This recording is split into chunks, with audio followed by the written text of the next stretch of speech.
welcome to my OD. It's on emotional gameplay. So actually, this is a topic that I worked on during my master's with a team of 4 other people. We called ourselves Emotion Shop. And our goal was to explore gameplay mechanics that evoke emotions through rapid prototyping. And well, what is this anyway, right? So to us, games are made up of 3 main components.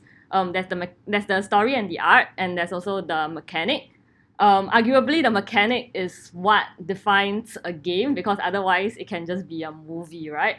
So we wanted to focus on what mechanics are more effective in evoking specific emotions. So what are game mechanics?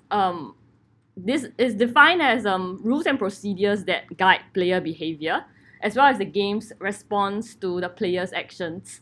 But I think right now, the definition of game can be broadened to just anything that requires a kind of interaction. So if you can recognize this screenshot, it's from a game called The Walking Dead, and it relies very heavily on quick time events. So in this shot, you're supposed to hover your mouse over the target and then keep pressing that target in order to chop off this guy's leg.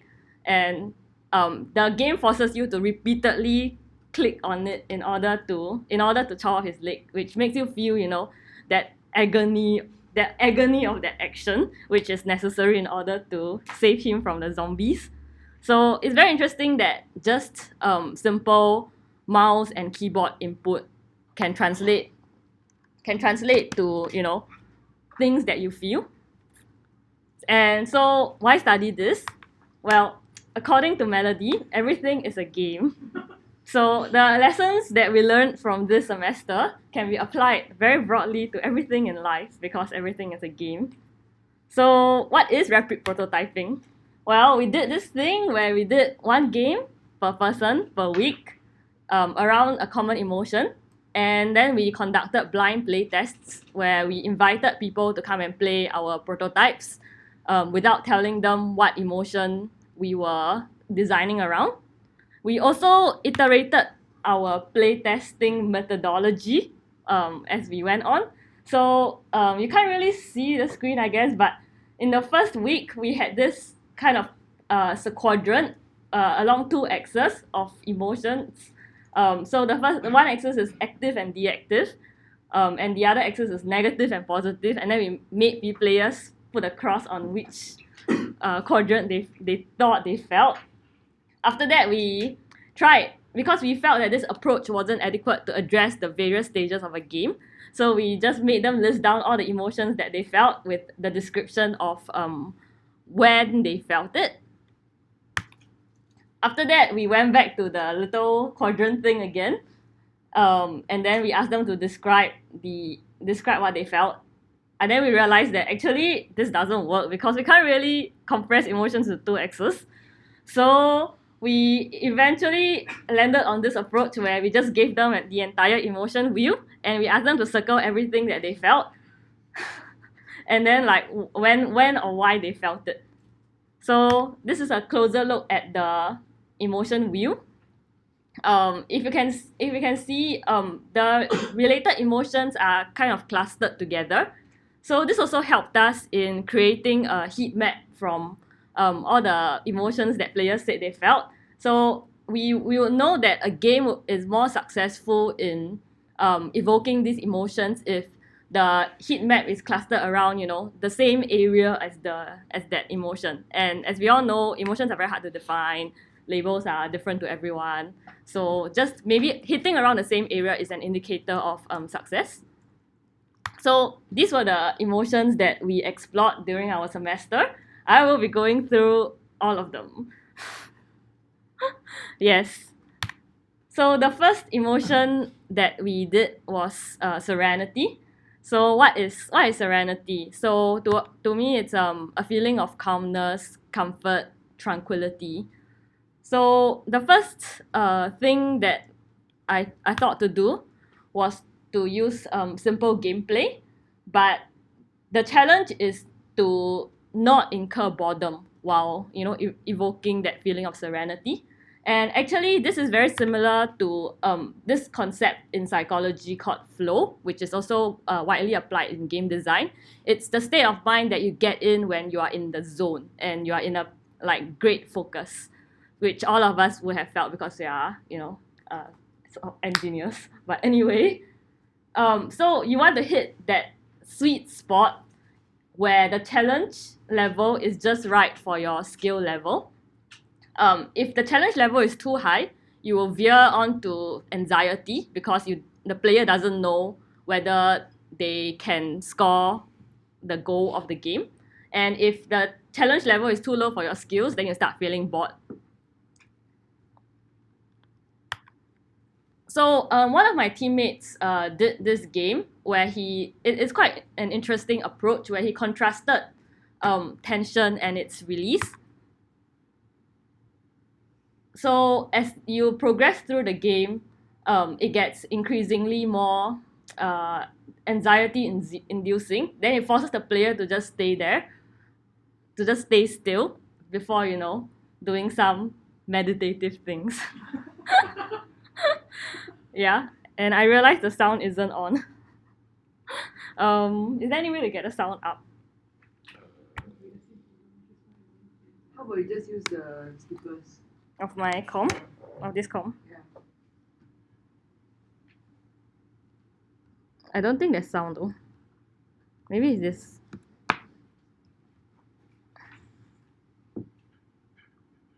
Should have. I don't know why the sound is deactivated.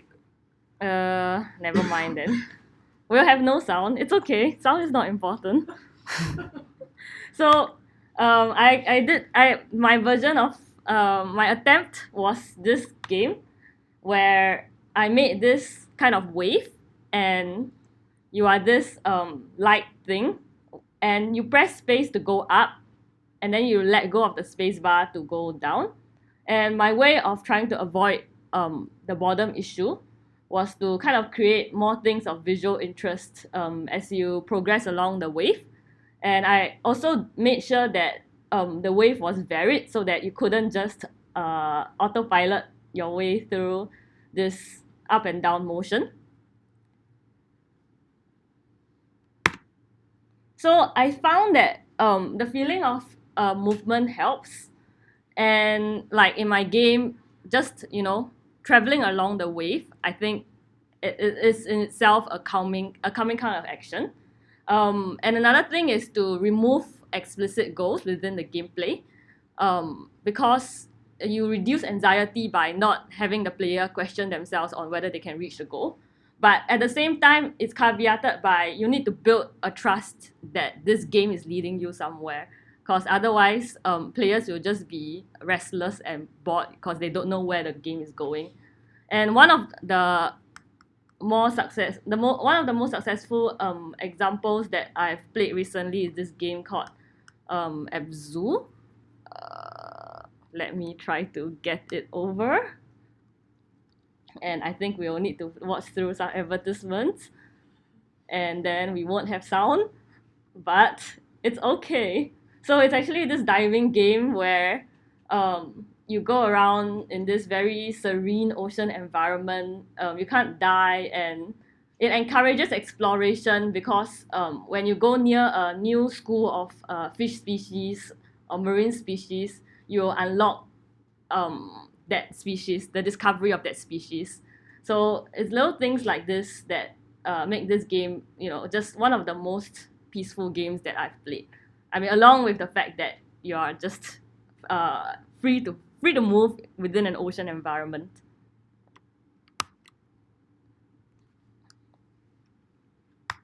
So the next emotion that we decided to attempt was an ambitious one, and it's gloating, which is a very unique kind of emotion because it's not really found on the emotion wheel. I define it as glee at others' misfortune. So it's joy, but it's a very perverse kind of joy. So the way I tried to go about it was to engineer a kind of reversal in status. So what do I mean? A person of high status and a person of low status. I engineered a reversal so that the person of low status would become the high status person and vice versa. So I did this game where two players would be competing against each other on the same keyboard. It's a typing game. And when the score difference got wide enough, the winning player will be able to press shift to taunt the other player. And a taunt in that case meant that the losing player would have to type out like a string of humiliating characters. So this is a couple of my professors attempting the game. So the taunt right now is my fingers need a diet.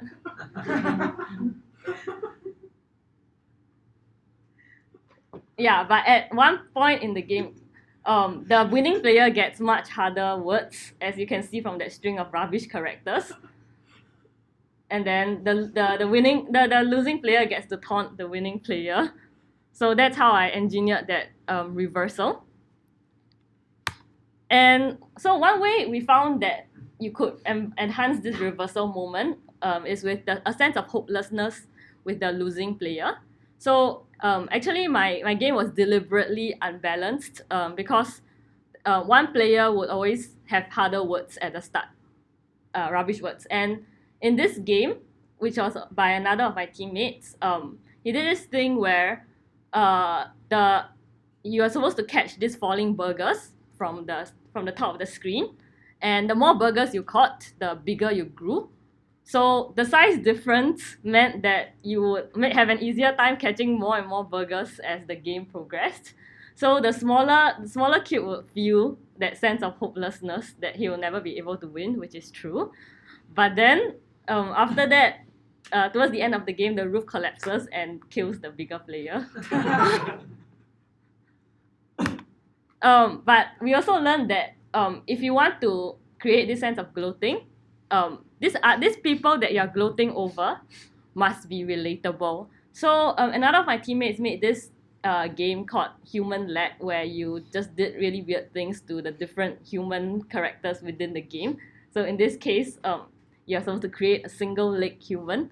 And his hypothesis was that the player would gloat over these poor human beings within the game, but that didn't really work out because these human characters are not real to the player, and it just creates a kind of sandbox environment where you're just experimenting with people. So what you want to do is you want to make characters that feel more or less equivalent in like status, skill, ability. So the third emotion that we did was shame, and shame is I think it's probably one of the trickiest emotion, I think. I define it as a sense of sinfulness, unworthiness, dirtiness. It's related to embarrassment, but it's much deeper than that. So my game was actually a period game. So it consisted of 3 vignettes or scenes. The first one is you trying to hide a stain on your dress as you make your way to the restroom. And you do that by counterbalancing the swing of your arms with the left and right arrows to kind of keep your purse over your stain. But if you're unsuccessful, then the people you pass by will see it and their eyes will grow in horror. So and the second scene was trying to insert a tampon properly inside a toilet. But so the interesting thing is there are 2 aspects of being watched. One is by the other spectators in the game, non-playing characters. And the other is being watched by real life people as you play the game. So you can see from the incredibly visceral reaction just how embarrassing it is for this friend of mine to be playing this game. And related to that is yeah. So I'll elaborate more on that. Related to that is the feeling of being caught doing a wrong deed, even if the game design facilitated it. So one of my teammates did this carnival game where this NPC players would guess where the gift was in the bucket, and then before you revealed where it was, you had this window of time where you could swap the gift to another bucket. So sometimes the NPCs catch on and then they say they want to report you, and some players reported feeling a kind of shame or guilt, which could be related. Yeah. So even though the game design kind of encouraged it even, they still feel that wrongdoing because they did yield to it. But the caveat is like if you have external pressure, like there's a time window, and players don't feel like they've been given enough time to kind of deliberate whether they want to do it. They won't feel like they did this thing, so they won't feel responsible for this action. So you want to give them enough time to know that they're doing this thing, and you also want to give them enough time after committing this deed in order to kind of reflect upon like what are the consequences of doing this action. But I have to say, I don't think we were that successful in evoking shame, because it really requires more time than we had to build up a kind of context that will make you feel that deep sense of sinfulness. And that's why the scenarios that you saw just now, we used real world scenarios because we didn't have that time to build up the context. So the next emotion that we tried was daring. And daring is, I think, an itching to take risks. So it's a positive feeling. You want to take these risks. So I did this game where there are two players competing against each other. It's a reaction game, and they're supposed to bet on how well they'll do when the round starts. So the more you bet over the other player, the more your multiplier is. So it's a reaction game. So if a diamond comes on, then you press down. So it's a simple gameplay, but the main mechanic I wanted was the betting thing. So the idea is that if you reward risky behavior, you get a higher score. So the risky behavior in this sense is daring to bet much higher than the other player. But it does work, just that it works only with people who are already naturally inclined to gamble. They are ready for a challenge already, despite not knowing what the game is about. So, and time and score pressure will cause players to take bigger risks, but they won't feel happy about it. So, like in the case of my game, the pressure comes from that big score differential between you and your competitor. But also in another of my teammates' games, which is about kind of unlocking a password within a time limit, the pressure comes from the time. So the question is, how do we encourage players to take a bigger risk or naturally? So one of the things you can do is practice. So my game had several rounds, and once you know what the game is about, you feel better at estimating your abilities and maybe like giving a kind of window of like how well you would do over your estimation. You can also encourage positive feelings like exploration and curiosity over negative thoughts of failure. So the top right game is this game that my teammate did where this screams around the game and like random corpses lying around, and eventually the players got curious enough to go and find out the source of these screams by following the footsteps, which you can't really see very clearly. And in the other game, you can see these spikes along, but because my teammate made this game where you can't die, so it emboldens the player to just go forth despite seeing these very dangerous looking spikes. But of course, you have to balance that, right? If there are no risks, then you can't take risks. So you want to encourage exploration. You want to lower that sense of danger, but you also don't want to, go too far in the other direction.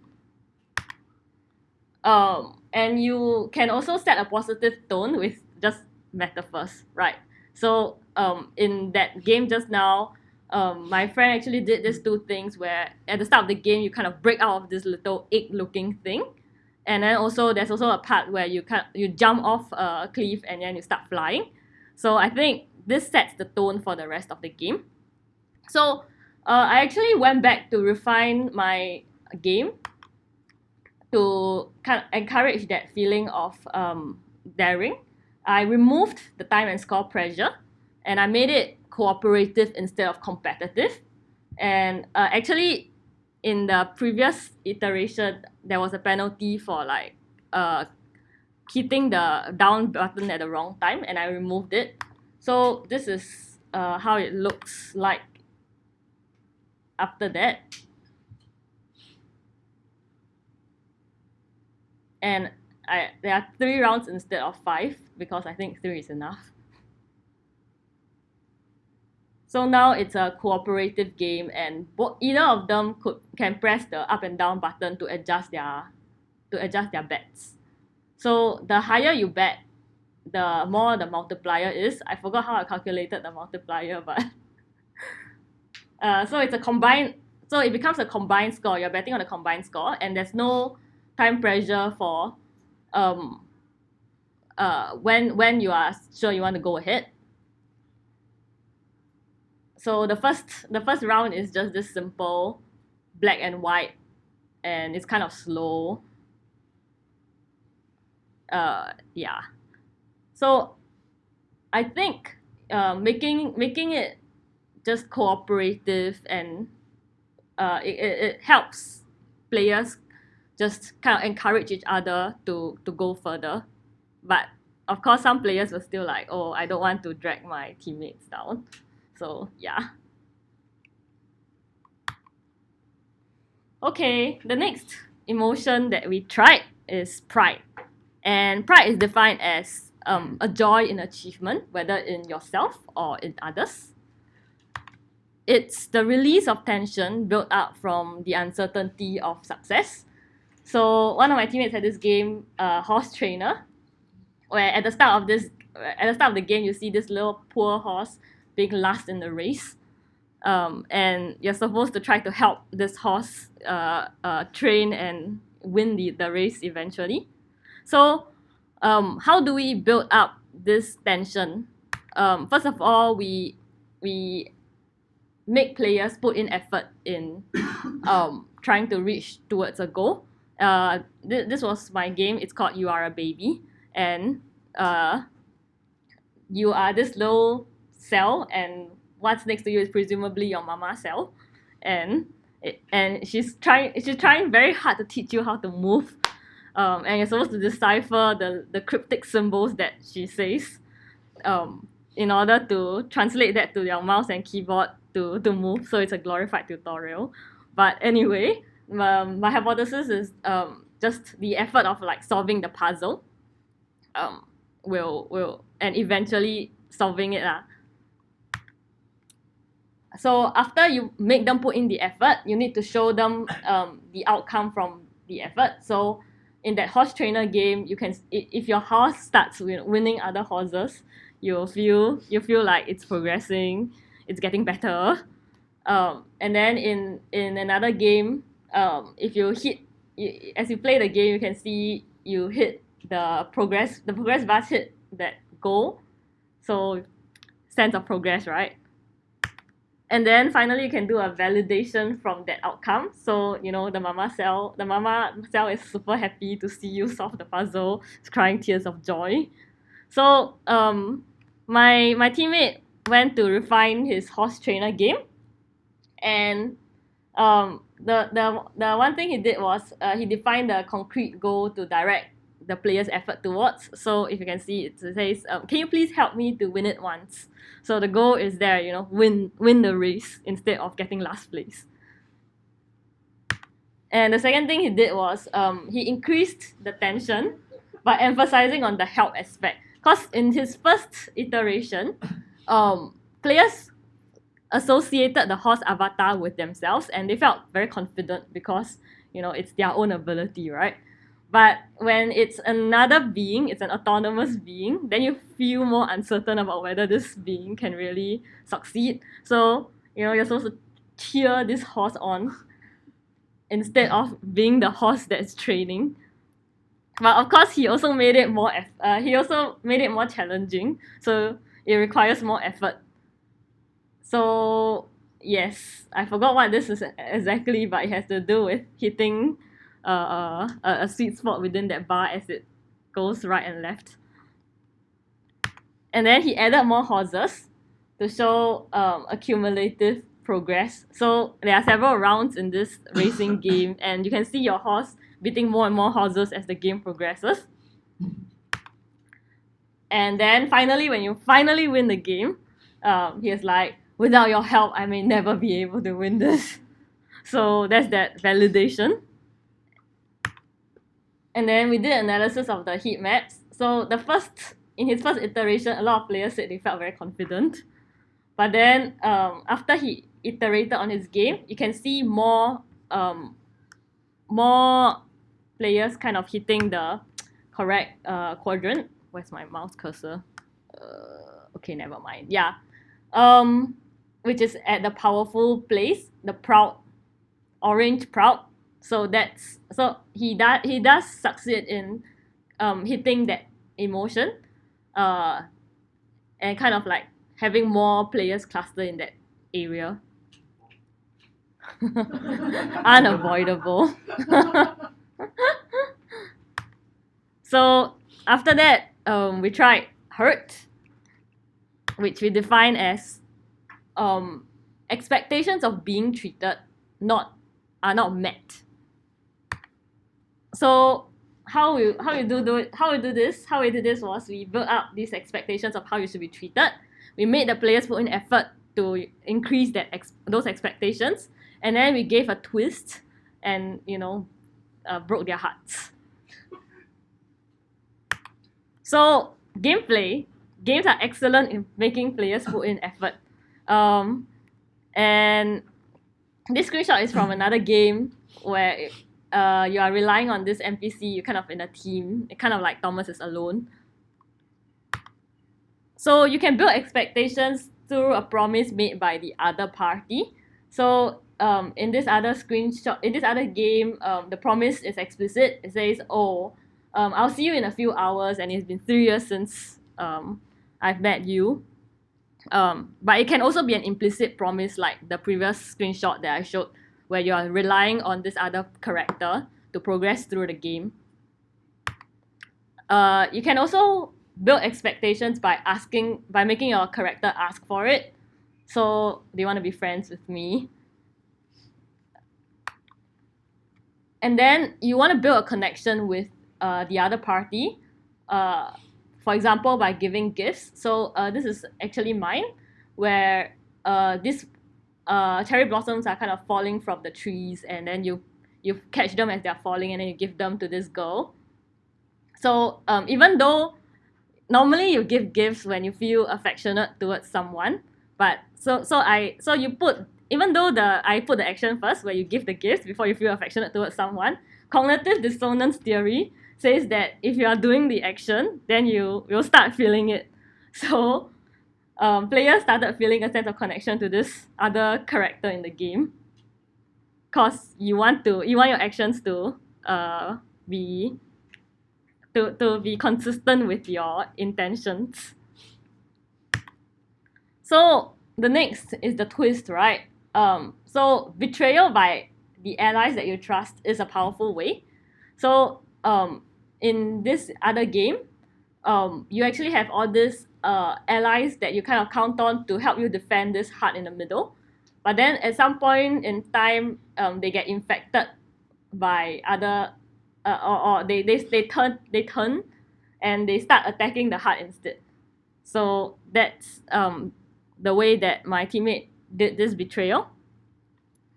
But also the expectations must be clear, and the expectations of the other person in the game must be clear, and the other person, you must feel like they have agency over the situation, so that they are responsible for doing this hurtful act towards you. So this was for my game. I actually tried this thing where um, basically your girlfriend, instead of marrying you, chooses to go and die instead.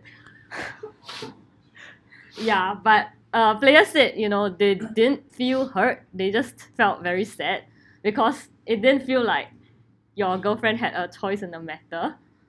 So, which is valid enough. Yes. So the next one we tried was appreciated, which is having your effort recognized. And this was my game, the OCD game, which I will show a bit more later. And we did an extra restriction where you're not supposed to just use thank you to evoke that feeling of appreciation, because that's just too easy, right? So one of the things that we found was that the effort on the player's part should be intrinsically motivated for another party's benefit. So in the first screenshot, you just need to get through. You just need to shoot the terrorists. You don't have to save anyone. But if you save it, then you get an extra feeling of gratification when they show that appreciation. And in the next screenshot, is this udon shop that you run, and you just have to fulfill their orders. But if you remember what they like, and you go the extra mile, then that's you doing something more, right? So when you get to the recognition part, the form of recognition must exceed expectations. So I'll show you more from my OCD game later, but at the end of the stage for the udon shop game, players did not expect there to be reviews for their shop, so it increased that sense of being appreciated, because they see that their efforts to cater specifically to this customer's preference was reflected in this positive feedback. And recognition should not be just a skin for like scoring, because otherwise it just becomes a way to advance in the game. You want this recognition. It can help in your scoring, but it shouldn't be the direct scoring. So this other game, my other teammate did is this god game, and villagers thank you by giving you shrines and celebrations. So in my OCD game, you're supposed to just make these shapes beautiful, and then you're supposed to chase all this annoying passers-by away.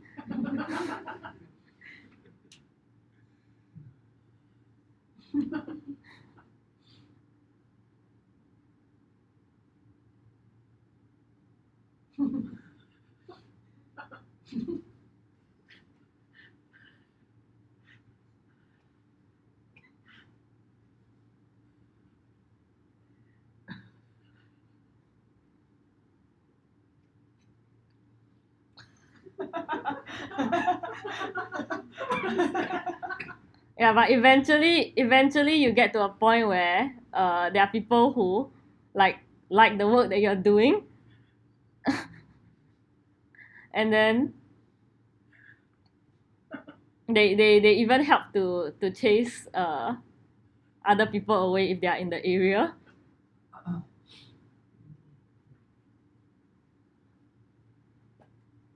Yeah, so that was not something expected by the player. So yes. So I've gone through all the emotions that we did, an entire semester's worth of work. So these are some other examples that I really liked in some games that I played recently. What's this?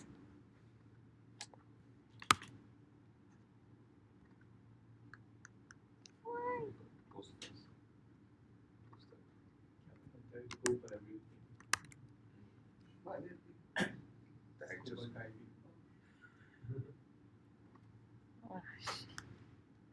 Okay, so ads.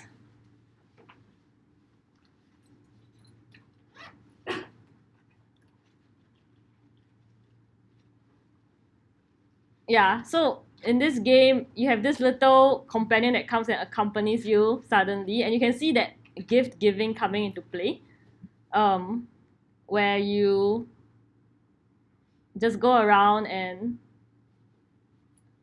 solve a puzzle to try to shake the apples off the tree.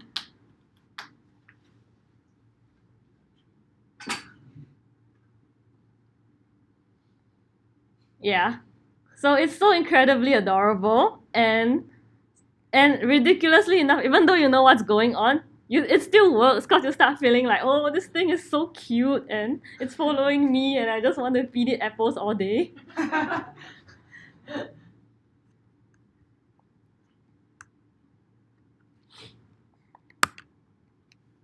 And then another example from the same game. Wait.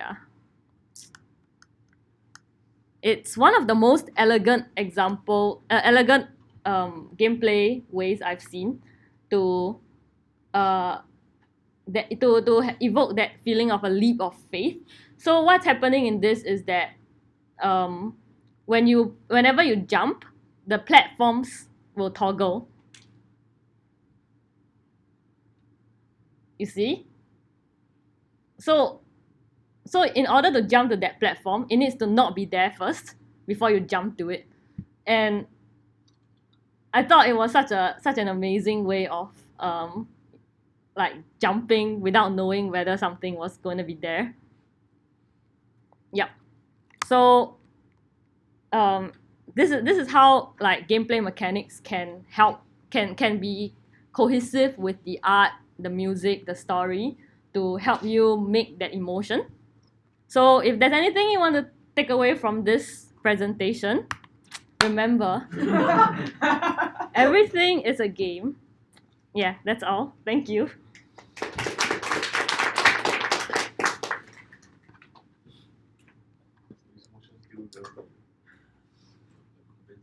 Emotions are real. Past time like this, you ask them to feel it. The whole thing. Yeah. Any questions? Yes.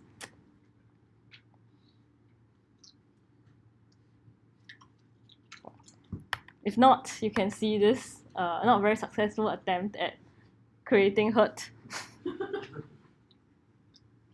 I think there might have been a bit of sound. I have no idea, but anyway, you can't hear sound, so too bad. So at the start, you're catching these light balls to give to this girl. Wow.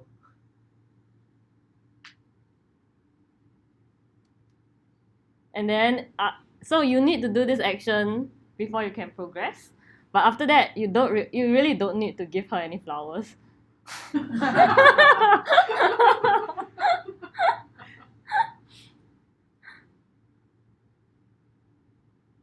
Yeah, so it's this long scene where you are catching sakura blossoms.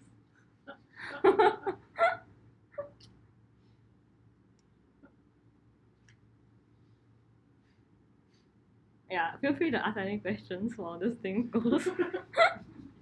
Why do you choose those emotions? Random. Whatever we felt. Yes, it's an emotional choice.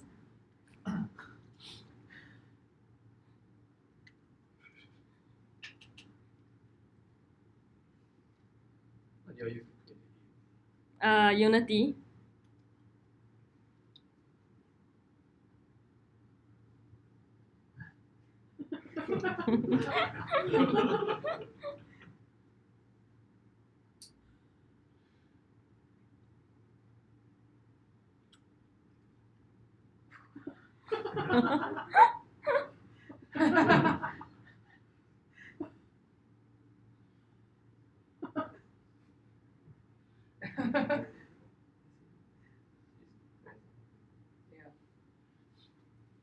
Yeah.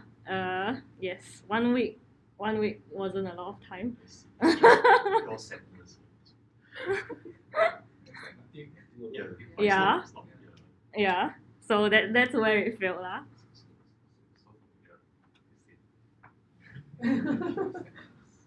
Currently being played out now. What do you think of what? Sorry? What do you think of telltale games and the way they try to Yeah. go through the emotions, right? But there isn't much in terms of gameplay, in terms of those games. Yeah. So Telltale games are very